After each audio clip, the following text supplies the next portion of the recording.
နေထွက်ခါစ်အပလီမြက်ခင်းပြင်ကြီးကိုအဝေးကနေလဲမြင်ရတဲ့မြင်ကွင်းပါခေါင်းကင်ကြီးကလိမ္မော်ရောင်တွေခင်းရောင်တွေနဲ့တကယ့်ကိုလာနေတာပေါ့ကျွန်တော်တို့ရဲ့ချင်းတေကြီးလီယိုကိုအနီးကပ်ပြမယ်မျက်လုံးလေးကိုတချီဖြီးချင်းဖွင့်လာပြီးနေရောင်ကြီးကသူ့မျက်နှာပေါ်လာချင်နေတဲ့ပုံစံလေးပါ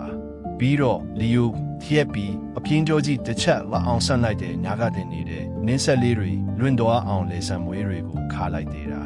ကဲ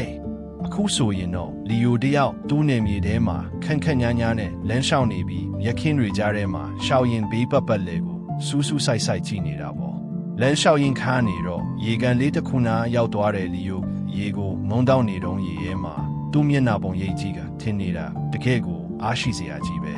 နောက်ဆုံးတော့လီယိုအတန်အကျေကြီးမဟုတ်ပဲခက်အုပ်အုပ်လေးဟင်းလိုက်တယ်ဒါငါနေမြေပဲလို့ပြောလိုက်တယ်လို့ပဲဘဝင်းကျင်တစ်ခုလုံးငြိမ်ကျသွားတော့တာပေါ့နေကအတော်လေးမြင့်လာပြီဆိုတော့ပူလာပြီပေါ့အဲ့ဒါနဲ့လီယိုတစ်ပင်ရိပ်ကောင်းကောင်းတပင်အောင်မှသွားပြီးအရေးခွန်နေလိုက်တယ်လီယိုအပူရှင်ကြောင့်မောဟိုက်နေတဲ့ပုံကိုအနီးကပ်ပြမယ်သူ့ဘေးနားမှာလဲသူ့အုပ်စုဝင်ချင်းတင်မတွေအဖော်တွေကိုဝိုးတဝါပုံရိပ်လေးတွေချစ်မြင်နေရပါတယ်အဲ့ဒီအချိန်မှာချင်းတေပေါက်လေးတကောင်သူနာရောက်လာတယ်လီယိုအကောင်ပေါက်လေးကိုနာခေါင်းနဲ့အตาအရာလေးတို့ပြီးနှုတ်ဆက်လိုက်သေးတယ်ပြီးတော့မှနေလေခင်တရေအိတ်ဖို့ပြန်ပြင်လိုက်တာပေါ့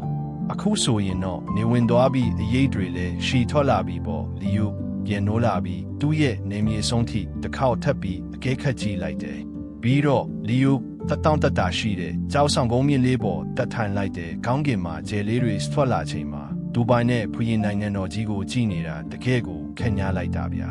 လီယိုသူ့လက်ပေါ်ခေါင်းတင်ပြီးအိတ်ဆက်ဖို့ပြင်လိုက်တဲ့အချိန်မှာတော့လျောင်အောက်မြက်ခင်းပြင်ကြီးကလည်းတိတ်ဆိတ်အေးချမ်းသွားပါတော့တယ်